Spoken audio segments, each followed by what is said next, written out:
Capítulo 7 de Lucas. Este es el capítulo donde Lucas va a relatarnos 4 acontecimientos en serie. Y una de las cosas que siempre yo hago cuando estudio la escritura, tomo cada historia, porque Lucas y los evangelistas en general y los escritores de la escritura relatan historias cortas, pero dentro de un capítulo pueden haber 3 o 4 historias. Por ejemplo, en Mateo 13 están las parábolas, y hay una serie de parábolas, y cada parábola tiene una enseñanza. Pero recuerden que Lucas está aquí sintetizando la información, la ha recopilado para Teófilo, y recuerden que él es alguien sumamente importante en el Imperio Romano, y él buscó, ¿cierto?, indagó, investigó y plasmó la información en lo que conocemos en el Evangelio de Lucas. Por lo tanto, cuando abordamos las Escrituras, nos encontramos que la Biblia viene de Dios, pero Dios usa un hombre para transmitir el mensaje. Y una de las cosas que podemos estar sumamente seguros que lo que tenemos hoy en día es exactamente como Él lo escribió. Obviamente hay algunas variaciones, ¿cierto?, pero no inciden en el mensaje principal. Y Lucas aquí en el capítulo 7 va a comenzar, ¿cierto?, luego que Jesús baja del llano de la montaña, donde ha mencionado, ¿cierto?, el sermón. Mateo le llama el sermón de la montaña, que es el segundo Moisés. Recuerden que Moisés, lo compartimos la semana pasada, en el monte, ¿cierto?, recibió la enseñanza y bajó y la entregó al pueblo. Aquí tenemos el Moisés perfecto, Jesús. Recuerden que la intención es que Israel pueda reconocer que Jesucristo es el Mesías, el Salvador de la humanidad. Y ahora, entonces, Lucas, no siendo un discípulo, él escribe para, digamos, de forma universal, para que todos podamos tener una comprensión de quién era realmente Jesús. Hoy día hay una discusión sobre el Jesús histórico y el Jesús de la Biblia, en fin. Pero nosotros nos vamos a concentrar en lo que la Biblia nos dice, porque ella es inspirada por Dios, que significa que viene del corazón de Dios, y es exactamente lo que nosotros debemos recibir, y es para nuestro crecimiento, para nuestra vida, ¿cierto?, para ordenarnos, para caminar en obediencia. Lucas comienza aquí entonces relatando el versículo 1, dice: después que hubo terminado todas sus palabras al pueblo que le oía, entró en Capernaum. Capernaum es la ciudad base, ¿cierto?, de Jesús. Y es interesante porque Capernaum rechazó el mensaje de Jesús. Aún así, Jesús usó como sede central, ¿cierto?, la ciudad de Capernaum. De hecho, en Mateo 11, 23, él escribe respecto de una sentencia que Jesús hace sobre la ciudad de Capernaum. Dice Mateo 11, 23, si lo quieren anotar o buscar, dice Mateo 11, 23, Jesús dice: y tú, Capernaum, que eres levantada hasta el cielo, hasta el Hades serás abatida. Porque si en Sodoma se hubieran sido hechos los milagros que han sido hechos en ti, habrían permanecido hasta hoy. Si Sodoma, ¿cierto?, hubiera escuchado el mensaje, se hubiera arrepentido, y todavía estaría la ciudad ahí. Dice: por lo tanto os digo que en el día del juicio será más tolerable el castigo para la tierra de Sodoma que para ti. ¿Por qué? Porque Capernaum vio los milagros de Jesús, la sanidad cuando liberaba a las personas que estaban poseídas por demonios. Pero aún así se negaron a aceptar el mensaje de Jesucristo. Y algo que me llama la atención, ¿cierto?, es que Jesucristo desarrolló su ministerio intensamente en esta ciudad, pero aún así la ciudad no quiso creer en Jesús, era incrédula. La razón es porque los judíos, de acuerdo a las profecías de las 70 semanas de Daniel, capítulo 9, versículo 24 al 27, señalaba que este era el tiempo en el que iba a venir el Mesías. Pero el Mesías que estaba enseñado por la religión judaica era un Mesías juez, era un Mesías político que iba a expulsar a los romanos y como juez iba a juzgar a todos los pecadores e iba a instaurar el reino de Dios. Pero Jesús, cuando vino, dijo: el reino de Dios se ha acercado, creed en el Evangelio. ¿Y qué hizo la gente? Lo rechazó, porque nunca esperaron, ¿cierto?, el Mesías que hablaba Isaías 53, un Mesías humilde, el Cordero de Dios, que iba a tomar sobre sí, ¿cierto?, nuestros pecados. Ellos estaban esperando a un Mesías, ¿cierto?, violento. En Hechos, el capítulo 5, cuando Pedro y Juan son tomados prisioneros por predicar el Evangelio, les habían prohibido predicar el Evangelio, los llevaron ante el Sanedrín. Y allí estaba Gamaliel. Y todos estaban furiosos. La élite religiosa de aquel tiempo estaba furiosa con Pedro y con Juan porque ellos estaban anunciando a Jesucristo resucitado. Y les dijeron: los vamos a... ¿cierto? Querían asesinarlos, matarlos. Y Gamaliel, allí, que era un hombre sumamente importante, dice: un momento, recuerden que en ciertos días se levantó un tal llamado Tebas, creyendo que era alguien con 400 hombres armados para, ¿cierto?, tomar el control de la Palestina como si fuera el Mesías. ¿Y qué pasó? Mataron a Tebas y a los 400 los mataron y los otros los dispersaron. Y después vino un tal Judas.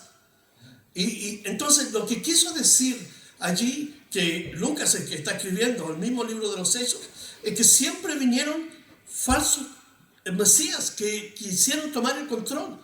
Entonces, en la concepción del judío esperaban a alguien que los viniera a libertar del yugo romano, porque estaban en esclavitud, estaban en un estado servil hacia Roma. Sus impuestos y todas las cosas, las coimas, los abusos, estaban aburridos. Entonces estaban esperando este Mesías. Pero aquí tenemos a Jesús, un hombre que sencillo, ¿cierto? Como dice, lo veremos, mas sin atractivo para que lo deseemos, decía el profeta Isaías. Y aquí está la ciudad de Capernaum, en Judea, en Galilea, predicando en las ciudades de alrededor, y la gente no le recibió, a pesar de que vieron gente sanar, gente, ¿cierto?, ser liberada, los mensajes, la multiplicación de los panes y los peces. Y eso es interesante porque muchas veces las personas, la humanidad, ¿cierto?, tiene una concepción de Dios tan extraña, porque cuando Dios baja y está con nosotros, Él hace cosas simples de la vida diaria. Está con la gente, camina con la gente, provee sus necesidades, camina junto a ellos, duerme con ellos y les da mensajes esperanzadores, pero la gente quiere siempre algo más arriba, más espectacular en lo que estaban esperando. Por eso Capernaum, a pesar de que todo lo que vio de Jesús, lo rechazaron. Por eso Jesús profiere esta enseñanza, este mensaje. Él es levantado hasta el cielo. ¿Por qué? Porque recibieron al Creador del cielo y de la tierra, pero serás abatida hasta el Hades. ¿Por qué? Porque no recibieron el mensaje. Entonces Jesús, el versículo 1, entró a Capernaum, ¿cierto? Allí su sede, ¿cierto?, centro de operaciones, dice, estaba allí, a esta ciudad. El versículo 2 dice: y el siervo de un centurión, a quien éste quería mucho, estaba enfermo y a punto de morir. En las Escrituras encontramos 3 centuriones. Cornelio, de Hechos 9, ¿se recuerdan? Pedro está orando en Jope y en otro lado está el centurión y están orando. En su casa hay un grupo que se reúne, y es interesante porque en ese tiempo estas personas eran conocidos como los temerosos de Dios. Era un grupo que tenía temor de Dios, sin conocer a Dios, pero tenían temor de Dios. Y eso es interesante. Y el otro centurión es el que está en la cruz junto con el soldado, cuando dicen: verdaderamente este es el Hijo de Dios. Una vez que, ¿se recuerdan?, le traspasó con la lanza, la tierra se oscureció, hubo un terremoto, fue algo tremendo. Y el tercer centurión es este, era de los temerosos de Dios. Entonces el centurión escuchó hablar de Jesús y le envió unos ancianos de los judíos rogándole que viniese y sanase a su siervo. Mateo dice Y viniendo el centurión, le rogaba por su siervo. Aparentemente hay una contradicción, pero no es así, porque Lucas aquí está en el contexto correcto, porque el enviar embajadores era lo mismo que si él fuera delante de una autoridad o delante de una persona. Entonces, cuando dice aquí, le envió unos ancianos de los judíos rogándole que viniese y sanase a su siervo, Mateo dice, cierto, vino el centurión, pero envió una delegación. ¿De quiénes? De ancianos judíos. Entonces, esto nos deja ver que la fama de Jesús todavía no estaba, cierto, en tela de juicio, por decirlo así, por lo menos aquí. ¿Cierto? Había todavía un buen testimonio de lo que Jesús estaba haciendo. Por eso entonces estos ancianos judíos probablemente hayan sido ancianos que eran miembros de la sinagoga. Le rogaron que viniese y sanase a su siervo. Y ellos vinieron a Jesús y le rogaron con solicitud, diciéndole, es digno que le concedas esto. Miren, fíjense, aquí vamos a ver dos conceptos de dignidad. La que el hombre siempre quiere exaltar, y el hombre sin Dios y el hombre que conoce a Dios. Dice aquí, es digno que le concedas esto porque ama nuestra nación y nos edificó una sinagoga. Este hombre amaba a Dios, amaba a Israel. Y una de las cosas que la Biblia enseña, que el que bendice a Israel será bendecido, pero el que lo maldice será maldecido. Hoy día en el escenario mundial en que estamos, muchas naciones odian a Israel. Chile es una de ellas. Chile se ha comprometido en un odio feroz contra Israel. Y qué decir de Colombia, de Venezuela y subiendo casi todo el hemisferio. El único país, cierto, de acá, de este continente que ama a Israel es Paraguay, Estados Unidos y Argentina. El Salvador, y los demás, todos estamos, ¿cierto?, en condición de maldición delante de Dios, porque así es la promesa. Al que te bendijere, dice Dios, le dijo a Abraham, yo lo bendeciré, pero al que te maldijere, yo lo maldeciré. Por eso que no tenemos lluvias, por eso que hay problemas. Recuerden que en el Antiguo Testamento Dios castigaba a las naciones con escasez de lluvia, había sequía. Por 3 años, recuerden que Dios le dijo a Elías que orara para que no viniera lluvia en Israel. Entonces, cuando una nación comienza a tener problemas es porque el juicio de Dios de cierta manera está presente, ¿cierto? Que no es el juicio que va a venir después, pero es un juicio que viene sobre las naciones por darle la espalda a Israel. Y aquí estos judíos, ¿cierto?, exaltan la labor del centurión. ¿Qué dice? Es digno que le concedas esto. Fíjense, las cosas que Jesús nos da, las recibimos no porque hicimos algo o tenemos mérito para recibirla, sino que es por gracia. Dios nos bendice cada día por gracia, porque no merecemos, de acuerdo a las Escrituras, ¿cierto? Nuestra justicia no alcanza para satisfacer la demanda de Dios, excepto en Cristo Jesús, porque cuando Jesús murió en la cruz del Calvario, dijo, Padre, hecho está, consumado es. Entonces, Dios fue satisfecho por medio de la muerte de Jesucristo en la cruz del Calvario para abrirnos el camino y a través de él nosotros ser aceptados como hijos de Dios. Pero en la justicia del hombre natural, del hombre sin Dios, las obras muchas veces son las que tratamos de presentarle a Dios como fuente, ¿cierto?, de justicia. Isaías dice, vuestras justicias son como trapos de inmundicia. Pablo dice en Romanos 3:10, no hay ningún justo, ni aun uno. Veneno de áspides hay en su garganta. Es decir, hace un retrato del ser humano caído, ¿cierto? Moralmente bueno puede ser, o el pecador más recalcitrante, pero tiene una cualidad, que no es bueno. El hombre sin Dios no es bueno, la mujer sin Dios no es buena. Y aquí su mensaje está en la bondad y en la justicia del ser humano por las obras. Fíjense, es digno que le concedas esto porque ama a nuestra nación y nos edificó una sinagoga. ¿Cuánta gente está engañada hoy en día que piensa que por sus buenas obras van a ir al cielo? Cuando las personas piensan así, entonces están haciendo nulo el sacrificio de Jesucristo en la cruz del Calvario.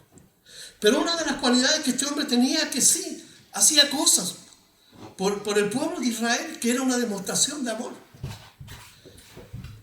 Dice aquí en el versículo 6, y Jesús fue con ellos, pero cuando ya no estaban lejos de la casa, el centurión envió a él unos amigos, ¿cierto? Diciéndole, Señor, no te molestes, porque no soy digno de que entres bajo mi techo. Y estas dos palabras son tan distintas. La dignidad que presenta el hombre por sus obras y la dignidad que actúa por fe. Una gran diferencia. ¿Por qué? Porque cuando nosotros conocemos a Dios, reconocemos la obra que Él hace en nuestra vida, perdonándonos, limpiándonos, ayudándonos, bendiciéndonos. Cuando hacemos eso, entonces nosotros nos presentamos delante de Dios como el publicano y el fariseo cuando oran delante de Dios. ¿Qué dijo el publicano? Señor, yo no soy digno de estar delante de ti. Entonces la dignidad concebida bajo la fe es distinta de la dignidad orgullosa que se planta sobre las obras. Y aquí hay una gran diferencia, porque los judíos, una de las cosas que siempre hacían es resaltar las obras del ser humano. Ellos tenían sus obras de justicia, oraban en público, ayudaban, hacían cierto ganas de que daban diezmos y toda la parafernalia que la religiosidad les permitía hacer, ellos lo hacían con tal de verse como los santos o santurrones delante del pueblo. Pero Dios dice, yo no quiero sacrificios, yo no quiero tus obras. Él dice, dame tu corazón. Él pide el corazón del ser humano. ¿Para qué? Para que arrepentidos podamos estar en la presencia de Él en una relación personal. Entonces Él dice, Señor, yo no soy digno. Y aquí hay un gran contraste y una gran diferencia. Primero, porque la justicia por medio de las obras no es algo que Dios requería nunca. Porque Dios en el Antiguo Testamento demandaba de ellos no sacrificios ni limosnas. Dios reclamaba un corazón humillado delante de Él. De hecho, cuando Dios llama al pueblo de Israel al arrepentimiento en 2 Crónicas 7, le dice, si se humillare mi pueblo, sobre el cual mi nombre es invocado, y oraren y buscaren mi rostro, Dios está hablando de entrar en una relación con Él, por medio del arrepentimiento, por medio de la humillación ante Dios personal. Y el pueblo judío trastocó el sentido de lo que Dios quería y lo convirtió en rituales externos. Pero aquí tenemos un centurión, que es un gentil, es decir, no pertenece al pueblo de Israel. Por lo tanto, ¿cierto? Los judíos lo miraban desde lejos, pero este hombre amaba a Israel, por lo tanto tenía cierto afecto de parte de los ancianos del pueblo seguramente, porque él era un centurión, estaba a cargo de 100 soldados, estaba allí controlando la ciudad, pero era un hombre que amaba a Dios. Por lo tanto, este hombre gentil demuestra más fe que el propio pueblo de Israel. Dios vino a buscar al pueblo de Israel, a los suyos vino, y los suyos no lo recibieron, porque amaron más las tinieblas que la luz que Jesucristo trajo. Pero pueblo gentil, que habitaba en la oscuridad, dice, vio gran luz. Y por eso Jesús fue a Galilea de los gentiles, que vivía en la oscuridad. Y este hombre, un gentil, entonces, da demostraciones, no tan solo por sus actos externos, sino lo que él dice refleja lo que hay en su interior. No soy digno que entres en mi casa, Señor, en mi techo. Por lo que dice el versículo 7, ni aún me tuve por digno de venir a ti. No merezco. Pero di la palabra y mi siervo será sano. Este hombre tiene una clase de fe que Dios busca en el ser humano. Mira, ¿qué dice? Pero di la palabra y mi siervo será sano. Y aquí él va a emplear, ¿cierto? Va a dar una explicación desde su experiencia militar, desde su, ¿cierto?, práctica diaria, de lo que él conoce. Y dice, porque yo soy hombre puesto bajo autoridad. Es decir, alguien me manda. Y tengo soldados bajo mis órdenes. Yo también soy autoridad para ellos. Y digo a este, ve y va. Y al otro, ven y viene. Y a mi siervo, haz esto y lo hace. Al oír esto Jesús se maravilló de él. Y volviéndose dijo a la gente, fíjense, ¿a qué gente? A los judíos, al pueblo de Israel, a los ancianos que estaban allí, a la nación que debía haber aceptado a Jesús como Mesías y haberlo recibido. A ellos se volvió y les dijo, os digo que ni aún en Israel he hallado tanta fe.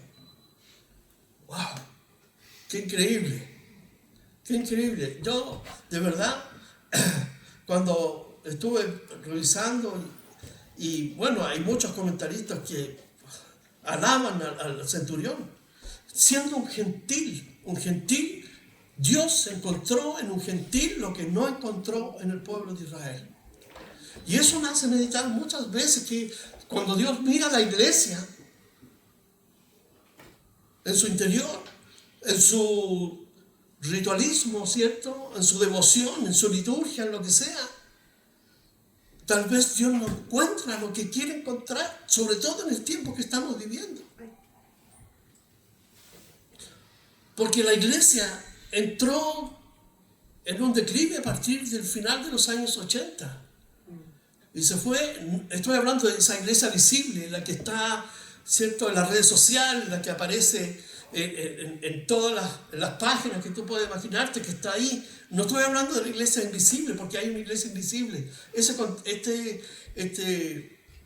concepto de iglesia visible e invisible está en Mateo 18. Otro día lo voy a explicar. Pero la iglesia invisible es aquella, ¿cierto? Son los cristianos que se reúnen, que adoran a Dios en espíritu y en verdad, como enseña el Evangelio de Juan en el capítulo 4. El espíritu en verdad, que es obediente, que vive por fe y que camina en esperanza cada día, que descansa en las promesas de Dios. Pero estoy hablando de la iglesia visible, la que se ve, la que usa el show mediático, ¿cierto? La tecnología y todas estas cosas que ha irrumpido en la sociedad con un mensaje que no está de acuerdo a las palabras de Dios.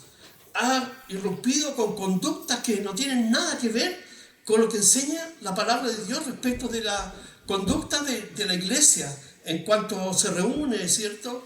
En cuanto hacen su devoción hacia Él. De esa iglesia estoy hablando. Entonces, cuando si Dios viniera en este momento, o el apóstol Pablo viniera, o Jesucristo mismo visitaron estas iglesias, ¿qué ocurriría? Yo creo que nuevamente lo crucificarían. No lo recibirían. Porque Capernaum, siendo una ciudad privilegiada que recibió a Jesucristo mismo, su mensaje, sus obras, no fueron capaces de recibirlo, cuanto más el hombre rechazará a Jesús nuevamente si Él viniera de nuevo. ¿Por qué? Porque el hombre está pegado a una tradición religiosa y le cuesta desapegarse de eso. ¿Por qué? Porque el hombre ha crecido sobre mitos religiosos y hay mitos que son más invisibles, como, ¿cierto?, por ejemplo, la idolatría.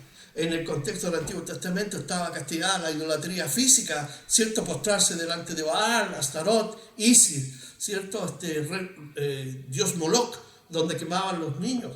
Pero hay otras idolatrías que están dentro del corazón, que están ahí impregnadas y enquistadas precisamente. Y Dios quiere barrer con todo eso, porque Él quiere ser el centro de nosotros. Y esta iglesia visible de lo que estoy hablando, ¿cierto?, hubiera rechazado a Jesucristo. Y si Jesús viniera hoy, entonces estaría rechazándolo nuevamente.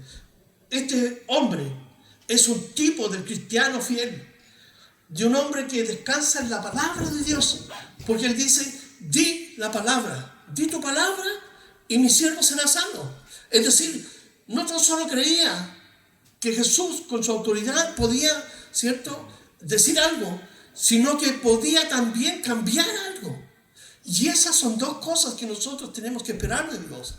Dios dice algo, pero Dios quiere cambiar algo también. Dios quiere cambiar nuestro interior, nuestra naturaleza, cada día, porque vivimos bajo una naturaleza que está corrompida, redimida, pero corrompida.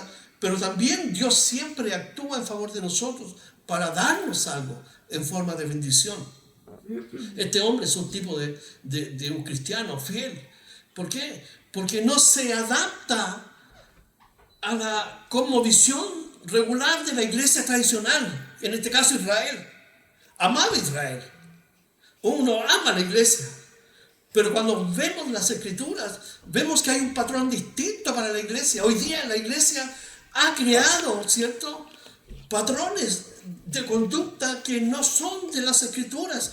Y mucha gente ha tomado eso y lo ha canonizado y lo ha sistematizado y creen que eso es la inspiración misma de Dios, pero no es así. Porque cuando miramos los cristianos del primer siglo, ellos eran cristianos de casas, vivían en casas.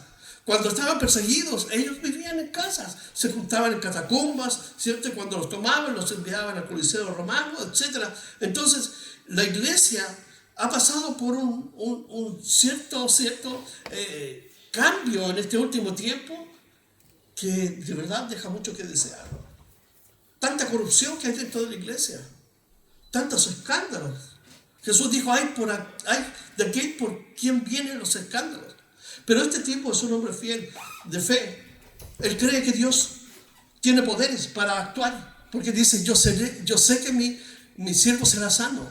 Y eso es una cosa que nosotros debemos tener en cuenta. La inmutabilidad, el poder de Dios manifestado a través de sus obras. Creer que Dios puede cambiar el panorama de la vida que estoy viviendo. Creer que Dios puede cambiar el curso de mi propia historia, el curso de historia de alguien. ¿Por qué? Porque Dios es poderoso para hacerlo. Y este hombre creía fielmente, absolutamente, que Dios podía hacerlo. Por eso él dice, di la palabra, di la palabra. Muchas veces pasamos por momentos en que se mantiene como un status quo, es decir, nada cambia. Pero no es porque Dios no quiera hacer las cosas. Es porque Dios a veces quiere trabajar contigo y conmigo para enseñarnos algo, para que aprendamos a depender de Él. Y cuando esto sucede, no debemos culparlo a Él que nos está pasando cosas, ni debemos culparlo nosotros mismos porque es la estrategia de Satanás. Lo que tenemos que ir es a la palabra y buscar a Dios profundamente para que Él nos muestre el camino que debemos seguir. Dice aquí en el versículo 9, como dijo Jesús, os digo que aún en el 9, en Israel he hallado tanta fe. Fíjense que Jesús se maravilló 2 veces en el Nuevo Testamento. En Marcos 6:6, si pueden buscar, Marcos 6:6, lo voy a buscar para leer. Marcos 6:6.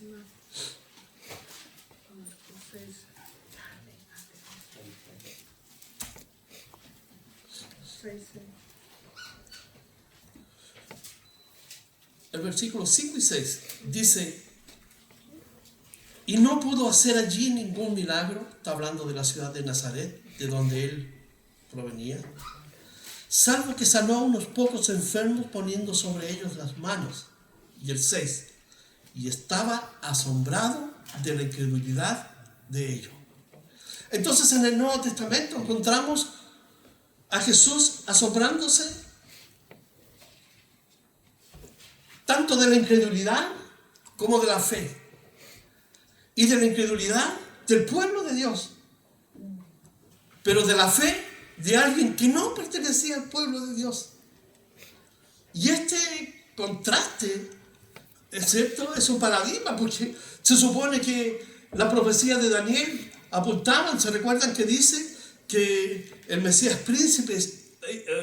iba a venir y que el príncipe, ¿cierto?, iba a cortar su vida. Entonces, y los tiempos estaban, pero cronológicamente perfectos, porque eran 490 años, pero hasta la muerte de Jesús, 483 años iban a pasar. Entonces, los judíos, los estudiantes de la Biblia, los fariseos, los doctores de la ley, sabían que era el tiempo que el Mesías tenía que venir, pero no lo recibieron. Por eso Jesús dice que estaba asombrado de su incredulidad. No creían. ¿Cuántos cristianos tienen su Biblia y no creen? No aceptan la autoridad de Dios por medio de su escritura. Oran en incredulidad. Oran en incredulidad. Oran, pero no tienen la fe para aceptar o creer que Dios puede hacer algo. Por eso Jesús estaba asombrado.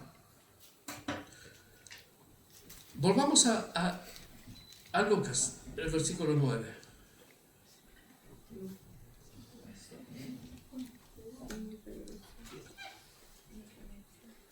La fe de un gentil es el símbolo de los que están fuera, entran por fe. Y la incredulidad de Israel que estaba dentro es los que son expulsados por no creer en Cristo Jesús. En 1 de Juan, no recuerdo el texto, 2 y algo dice que el que rechaza creer en el Hijo, rechaza al Padre. O el que niega al Hijo, niega al Padre. Pero el que cree en el Hijo, también cree en el Padre. Y ellos, al rechazar en forma de incredulidad, están rechazando a Jesucristo. Dice aquí, en el versículo 10, y al regresar a casa, los que habían sido enviados, dice, hallaron sano al siervo que había estado. Una sanidad sin contacto físico, validada solamente por la fe, por medio, ¿cierto?, de la palabra de Jesús. No, Jesús no fue a la casa. Jesús dijo solamente la palabra. Una sanidad a distancia. Mira cómo Jesús puede obrar. La fe puede mucho. Y en Hebreos 11:6 dice que la fe puesta en Dios no debe dudar, porque Dios recompensa esa fe. Pero el que no cree, Dios no puede recompensar esa fe. Así que, tal como dice en Hebreos 11:6, que lo voy a leer. Hebreos 11:6 dice así. Voy a leer una versión más moderna. Dice, porque a Dios no le gusta que no confiemos en Él. Para ser amigo de Dios hay que creer que Él existe y que sabe premiar a los que buscan su amistad. Es lo que hizo el centurión. Creyó en Dios. Le creyó a Dios, que es otra cosa. Y esa fe fue recompensada por medio de la sanidad a su siervo. Y esto es increíble. Entonces, Jesús hace un milagro maravilloso basado en una fe que confiaba plenamente en Él. El versículo 11. Aquí Jesús entonces Lucas nos introduce en otro milagro, más poderoso, más sublime. Dice aquí, poco después Jesús y sus discípulos fueron al pueblo de Naín. Era una ciudad chiquitita, que significa, Naín significa gracia o deleite. Era una ciudad chiquitita, un pueblo que tenía una sola puerta de entrada y salida. Todos entraban por ahí, todos salían por ahí. Era una aldea, ¿cierto?, propia de esa región, de ese tiempo, donde obviamente había mucha pobreza, mucho dolor. Entonces era una ciudad chiquitita, pero Jesús fue ahí para mostrarnos que Dios se preocupa de las cosas que son pequeñas de nuestra vida. Esta es una ciudad que estaba allí, casi metida en un monte, pero Jesús fue allí. ¿Por qué? Porque Él tenía ovejas de otro redil que tenían que escuchar su voz también. Y fue a ese lugar, Naín, que significa deleite o gracia. Dice aquí, poco después Jesús y sus discípulos fueron al pueblo de Naín. Y fíjense, y mucha gente iba con ellos, ¿cierto? Después de escuchar y de ver el gran milagro que hizo Jesús. Iba mucha gente y sus discípulos con Él. Entonces, una sola puerta. Pero dice, cuando llegaron a la entrada del pueblo, vieron a unos hombres que llevaban a enterrar a un muchacho. El muerto era el único hijo de una viuda. Mucha gente del pueblo la acompañaba. Entonces, la puerta de entrada Venía mucha gente que venía, ¿cierto?, exultada, así, feliz de todo lo que estaban viendo, pero acá venía otra multitud, pero venía en el otro cara de la moneda. Venían tristes, acongojados. Y mira la descripción que hace Lucas. Era un hijo único de una viuda. O sea, había perdido a su esposo y ahora perdió su hijo único. Pero también aquí hay otro trasfondo. Su hijo era el único sustento. La ley decía que debía cuidarse a las viudas. Pablo enseña que hay que cuidar a las viudas, ¿cierto? A las que son de más edad, proporcionándole todo para que ellas puedan estar bien. En el Antiguo Testamento Dios dice que hay que cuidar a las viudas. Y esta mujer entonces perdió su sustento, por lo tanto su futuro estaba complicado. Pero mucha gente la acompañaba. ¿Y quiénes la acompañaban? Los familiares, seguramente más directos, pero también en aquel tiempo recuerden que los funerales tenían un poco de pirotecnia, ¿cierto? Porque contrataban, y eso aquí en Chile también sucedía un tiempo atrás, las famosas lloronas, ¿se recuerdan? Las lloronas, no sé si han escuchado hablar, pero aquí eran mujeres contratadas para ir a llorar. Se rasgaban las vestiduras, se vestían de silicio, tiraban tierra y llorando. Así que imagínense el espectáculo. El único hijo, la viuda perdió a su esposo y aquí traen en el féretro, que el féretro era un cajón donde venía expuesto el muerto. De acuerdo a la ley, estaban todos contaminados, impuros, no podían ir a la sinagoga ni al templo. Tenían que purificarse. Porque la ley decía, quien tocaba a un muerto tenía que purificarse. Estaba contaminado. Ceremonialmente, cuando Jesús la vio, sintió compasión. ¿Sabe qué? Es como si se hubiera removido su interior, lo más íntimo, ¿cierto? Dice, se sintió compasión por ella y le dijo, no llores, no llores. Y claro, ella no conocía a Jesús. Y en el dolor cuando fallece alguien, solamente quien experimenta el dolor sabe la profundidad de ese dolor. Es cierto, mucha gente, uno se rodea de gente que quiere estar con uno y decirle estoy contigo, todo eso, pero aún así no sabe qué es el dolor porque uno lo está experimentando. Pero Jesús aparece aquí y le dice, no llores. Pero claro, yo digo no llores, leemos no llores, pero las palabras de Jesús son más profundas porque tocan el corazón. No solamente el intelecto, ¿cierto?, para darnos cuenta de una realidad a la que estamos afectados.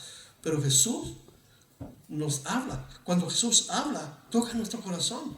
Así que cuando Jesús le dijo, no llores, estaba transmitiendo paz, consuelo, amor, compasión.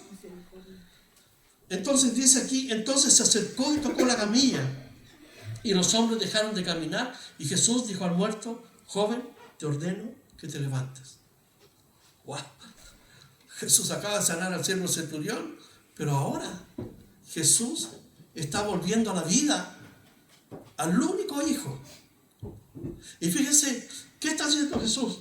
Jesús no tan solo está, ¿cierto?, mediando aquí un milagro maravilloso, sino que está restituyendo su hijo y está salvaguardando también el futuro de la viuda. Entonces, cuando Dios hace algo en tu vida y en mi vida, muchas veces no vemos el contexto, pero Dios siempre trabaja para salvaguardar todo nuestro ser integralmente. No entendemos a veces, pero Dios está apuntando más allá de lo que nosotros podemos ver. Jesús no tan solo hizo un milagro para restaurarlo a la vida. Jesús le devolvió a su único hijo en virtud que había perdido a su esposo, pero también le está devolviendo el sustento a la viuda, el cuidado. ¿Se dan cuenta? Muchas veces creemos que Dios tiene que intervenir, ¿cierto?, de una manera, y cuando lo hace, pensamos que Dios hizo eso nomás. No es así. Cuando Dios interviene, siempre está tocando áreas que nosotros en ese momento no son perceptibles, pero Dios siempre lo hace. ¿Por qué? Porque cuando Él actúa en la vida de un ser humano, lo hace de forma integral, completa, cabal. No tan solo para bendecirnos directamente, sino también para que todo lo que está en nuestro entorno sea tocado por Él y bendecido por Él. Lo podemos ver en el siervo centurión, porque él recibió la sanidad, pero ahí la fe del centurión fue recompensada. El hombre entró en una relación con Jesús. Entonces todas las cosas que hace Jesús son maravillosas. Jesús levantó también al hijo de la viuda de Naín y a su amigo Lázaro. Ellos después volvieron a morir, tuvieron que morir. Pero simplemente en un acto de compasión y de amor y de gracia, Jesús trajo a la vida a este joven. Y fíjense, el muchacho se levantó y empezó a hablar. Es decir, que el milagro fue pero potente. Fue maravilloso. Dice aquí el versículo 14, cuando se acercó, le dijo al muerto, Jesús, joven, te ordeno que te levantes. El muchacho se levantó y empezó a hablar. Entonces Jesús llevó al muchacho a donde estaba su madre. Al ver esto la gente tuvo miedo. Fíjense las consecuencias. Tuvo miedo, pero este miedo no es miedo de terror y espanto, sino que en el original habla de temor de Dios. Sintieron un temor, un pavor de Dios en ese momento, hacia Dios. Dice aquí, y comenzó a alabar a Dios. ¿Quién? La gente. ¿Quiénes? Los que entraban y los que venían de salida del pueblo. O sea, se juntó una multitud que venía gozosa del milagro del centurión y una que venía triste por la muerte del joven. Pero ahora ambos grupos están alabando y adorando a Dios. Hay un pasaje que dice, has cambiado mi lamento en baile.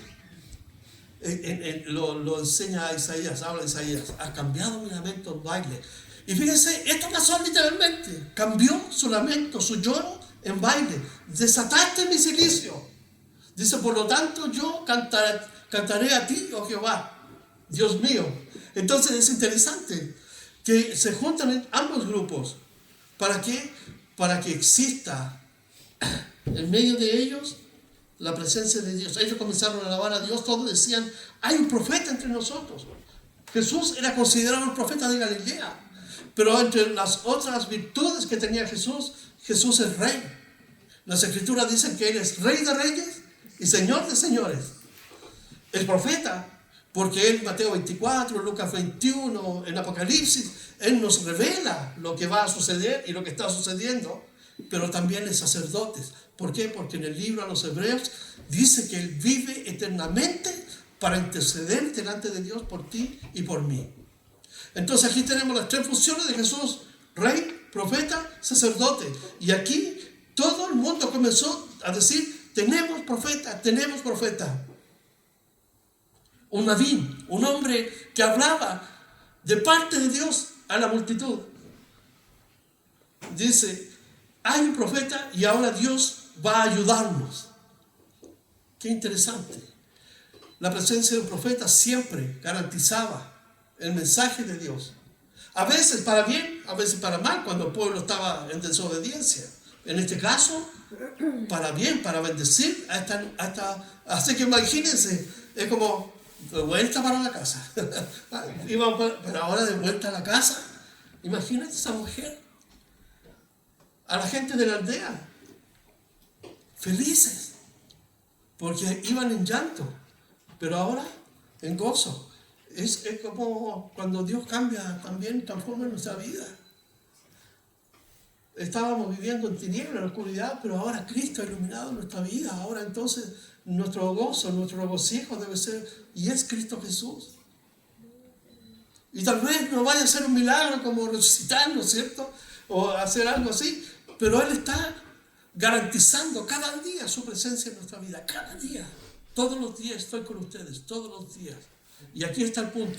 ¿Tenemos la fe del centurión para creerle a su palabra? No tan solo creer en Dios, pero creerle a su palabra. Y esa es una cosa importante.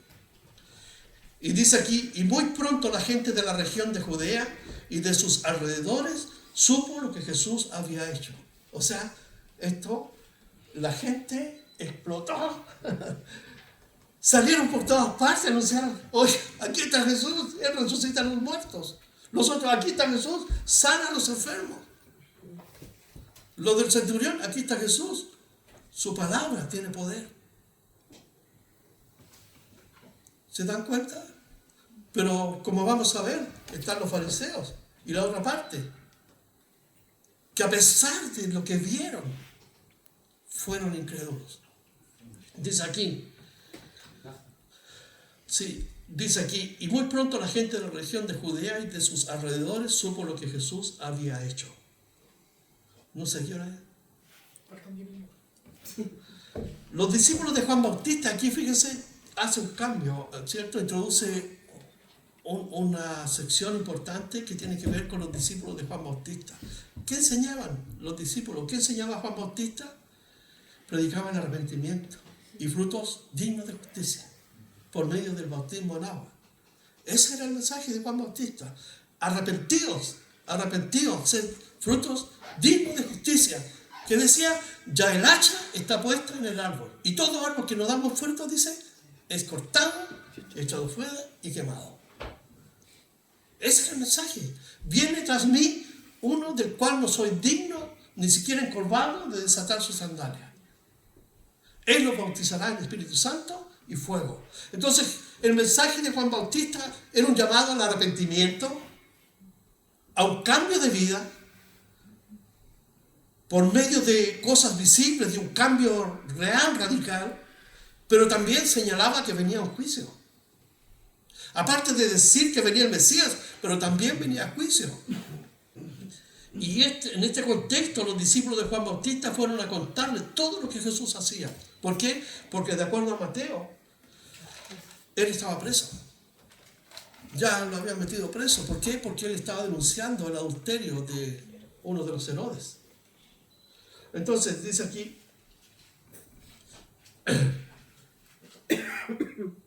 por eso Juan envió a 2 de sus discípulos para que le preguntaran a Jesús si él era el Mesías. Si era el Mesías, ¿por qué? Fíjense, aquí aparece nuevamente el concepto de Mesías, el juez, el que venía a juzgar, el que venía, ¿cierto?, a tomar el control y a expulsar a los romanos. Pero también vamos a ver una parte humana de Juan Bautista, el que me iba a sacar de la cárcel, porque estaba preso. Entonces le manda a decir, ¿es este Juan Bautista? En ese momento Jesús, cuando llegaron donde estaba Jesús, le dijeron, Juan el Bautista nos envió a preguntarte si eres el Mesías o si debemos esperar a otro. Recuerden que el ministerio de Juan Bautista continuó a pesar del ministerio de Jesús, ¿cierto?, de la iglesia y todo eso, porque cuando Pablo llega a la ciudad de Éfeso, habían unos discípulos allí y le dijeron, oye, ¿ustedes en qué bautismo fueron bautizados? En el bautismo de Juan. ¿No han escuchado que el Espíritu Santo viene a su vida? Ni siquiera han escuchado de eso, dicen los primeros versículos del capítulo 19 de la ciudad de Éfeso. Entonces Pablo tomándolos dice que les enseñó y ellos recibieron el Espíritu Santo y fueron bautizados de acuerdo a la enseñanza de los apóstoles.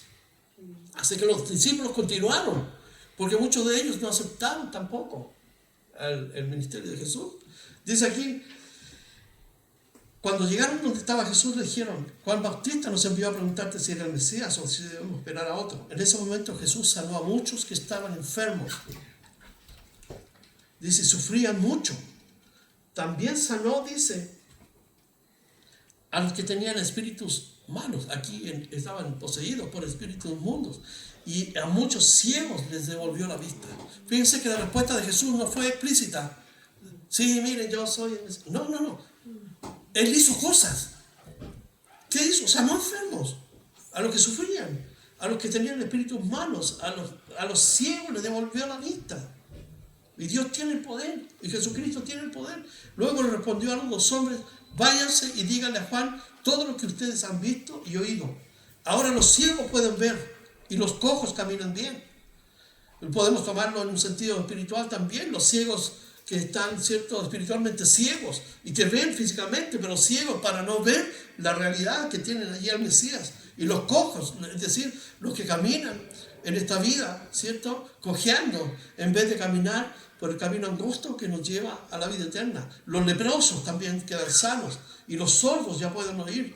Los que estaban muertos han vuelto a la vida y a los pobres se les anuncia la buena noticia de salvación. Entonces, Jesús aquí cita Isaías 35 e Isaías 61,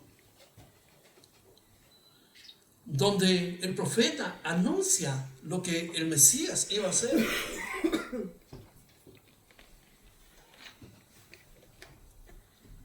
Dice aquí, el 23, Dios bendecirá a los que no me abandonan porque hago todo esto. Perdón, me cambié una versión. El 23, y bienaventurado es aquel que no haya tropiezo en mí. Es dichoso aquel que puede ver su propia realidad frente a mi presencia, el Mesías, y cree en mí. Es un hombre dichoso, una mujer dichosa. Cuando se fueron los mensajeros de Juan, comenzó a decir de Juan a la gente, y aquí Jesús hace 3 preguntas retóricas. ¿Qué saliste a ver al desierto? La primera pregunta, ¿una caña sacudida por el viento?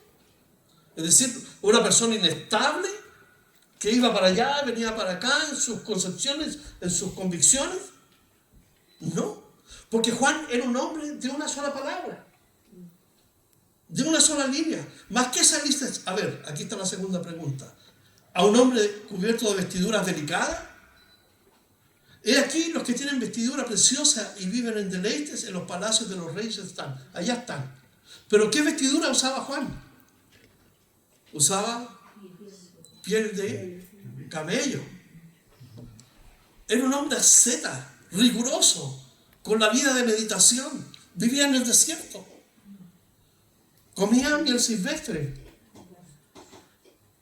Y ahí vivía, estaba con los esenios. Los esenios nos dejaron los rollos de los muertos en el Qumran, que fueron encontrados en 1947, en 11 cavernas. Allí está, el libro de Isaías está completo. Ellos se encargaron de escribir las escrituras, pero Juan Bautista estaba allí, un hombre riguroso. ¿Y qué es la tercera pregunta? ¿Más qué saliste a ver? ¿A un profeta? Y aquí Jesús lo afirma, sí os digo, más que un profeta, de quien está escrito, he aquí envío mi mensajero delante de tu faz, el cual preparará camino delante de ti. Y Jesús cita Malaquías 3:1. ¿Por qué? Porque Jesús conecta el Antiguo Testamento con el Nuevo Testamento para demostrarles a ellos que Juan Bautista es el cumplimiento de las profecías del Antiguo Testamento, tanto como él, las profecías de Isaías 53, ¿cierto? Malaquías 3:1 y otras más. Y Jesús dice aquí, os digo que entre los nacidos de mujeres no hay mayor profeta que el Juan el Bautista, pero el más pequeño en el reino de Dios es mayor que él. Mira, en la tierra, Juan Bautista, ninguno lo pudo superar, pero en el reino de los cielos, como dice Jesús aquí, el más pequeño, eso nos habla de gradualidad en el cielo, el más pequeño es como Juan el Bautista. O sea, en cualquier momento le van a cortar la casa. No, estando en el cielo, ya estamos ahí en la presencia de Dios. Pero imagínate. Jesús resalta el ministerio de Juan Bautista.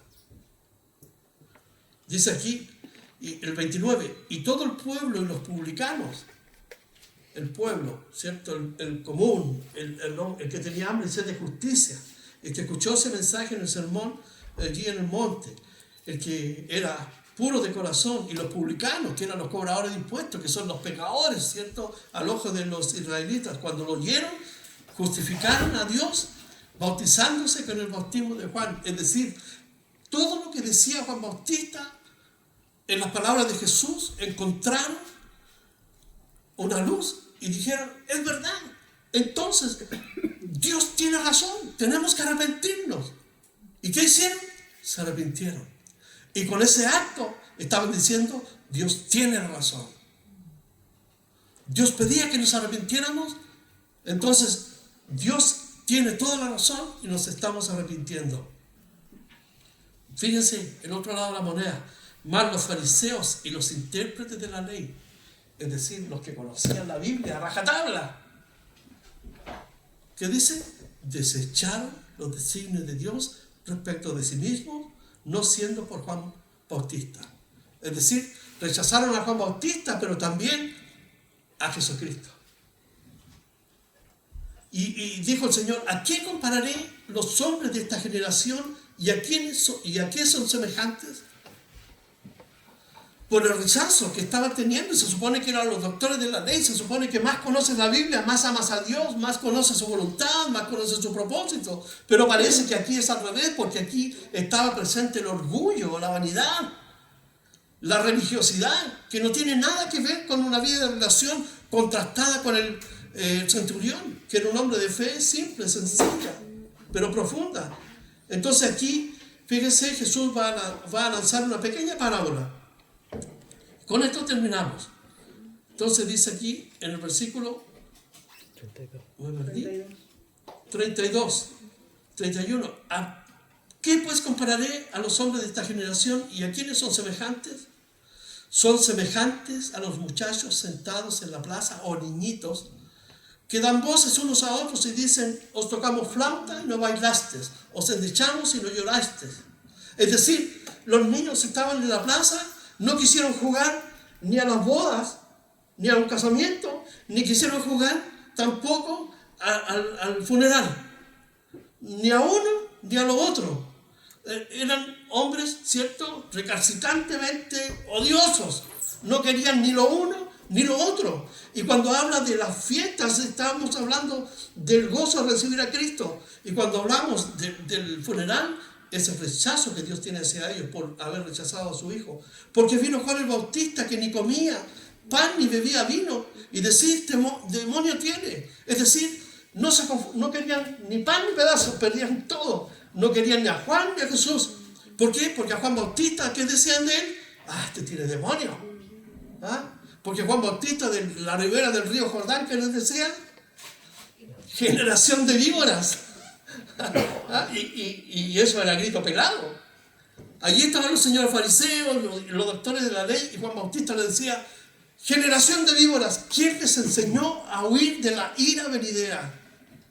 A hacer frutos dignos de arrepentimiento. Entonces, estos no quisieron a Juan Bautista porque era un hombre asceta, restringido en todo, un mensaje duro.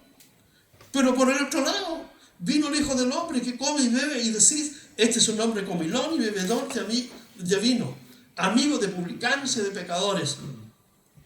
O sea, no querían ni lo uno ni lo otro. Pero ¿qué dice Jesús? Más la sabiduría, es decir, la forma en que actúa Dios por medio de Juan Bautista y del propio Jesús, su plan redentor, traído por Dios, se justifica por aquellos que creen en el Evangelio. Dios está justificado. ¿Por qué? Porque basta que uno solo crea. Pero allí creyeron muchos. Y la prueba está aquí en nosotros, que hemos creído. Entonces la sabiduría de Dios está justificada por la obra de Juan Bautista y por la obra de Jesucristo en la cruz del Calvario. Dios, ¿cierto?, está plenamente justificado. Entonces, la fe de los fariseos era una fe falsa, religiosa, basada en lo externo. La fe del centurión era la fe pristina, la fe que Dios demanda de nosotros. Una fe que cree ciegamente, no, que cree a su palabra. La fe no es un salto al vacío. La fe cree en la evidencia de la palabra. Y la recompensa de la fe está en Hebreos 11:6, que dice que Dios es galardonador. Dios recompensa la fe de aquellos que depositan su confianza en Él. Vamos a orar. Padre, gracias por este día, por tu amor, por este tiempo, Señor, de poder estar en tu palabra y descubrir lo maravilloso, Señor, del obrar de tu Hijo Jesús. De mucha gente que quedó impactada, especialmente, Señor, esta gente del pueblo de Naín, al ver el poder de tu Hijo amado para restaurar a la vida, Señor, a este joven. Traer, Señor, gozo a la vida de esta mujer. y también a un pueblo entero, Señor, la palabra que tú, Señor, le compartiste. Señor, gracias que nosotros podamos ser siempre agradecidos. Tal vez no de grandes milagros, pero sí de cosas que impactan, Señor, impactan nuestra vida cada día. En las cosas más simples, Señor, tú te manifiestas. Señor, y te agradecemos por eso, porque tú nos das abrigo, nos das comida, bebida, Señor, tenemos lo suficiente, y eso viene de tu mano, Señor. Te agradecemos por eso, y sabemos, Señor, que las cosas imposibles para ti son posibles, Señor. No hay nada imposible cuando descansamos en fe, en tu palabra, Señor, y en tu poder. Bendícenos este día, lo que queda de él. Guarda, Señor, a los niños. Guárdanos de regreso a casa. En el nombre de Jesús te pedimos, Señor. Amén. Amén. Amén.